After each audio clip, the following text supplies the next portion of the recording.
Is American democracy under threat because of this stuff? Under threat? Does it exist, Mark? I don't think it exists. It's a veneer. It's the end of the Roman Empire. You have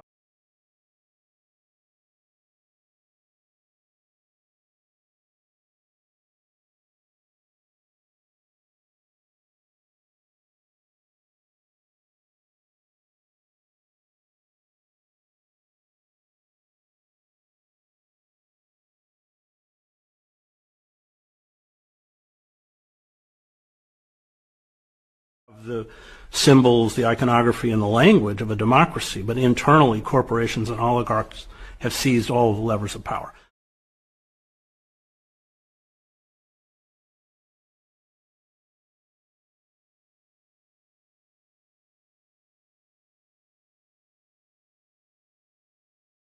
I looked at this election as a battle between corporatists and oligarchs.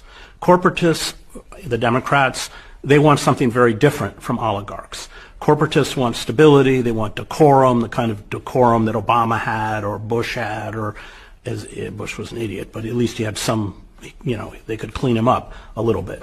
And Biden, whatever his cognitive failings were, because they want stability, especially in terms of trade agreements, because they make investments overseas. It takes a while for a return on a profit. Corporatists want something different from oligarchs.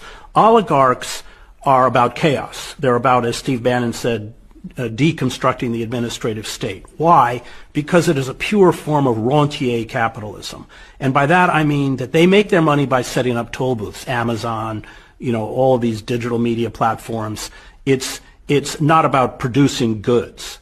And the more that the state is deconstructed, that's why they want to abolish the Department of Education, everything that we need as a civil society becomes privatized. And you see it in, I wrote a book called America, the Farewell Tour. It begins in Scranton, Pennsylvania, where everything, the sewer system's privatized, the parking authority is privatized, the electricity is privatized, and of course they've jacked up the rates. And the services are not very good.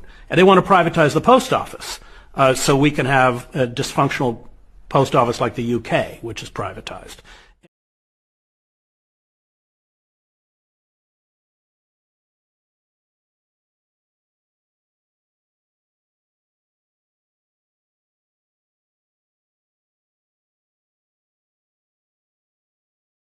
And so that's what oligarchs want, and the oligarchs have won. They won.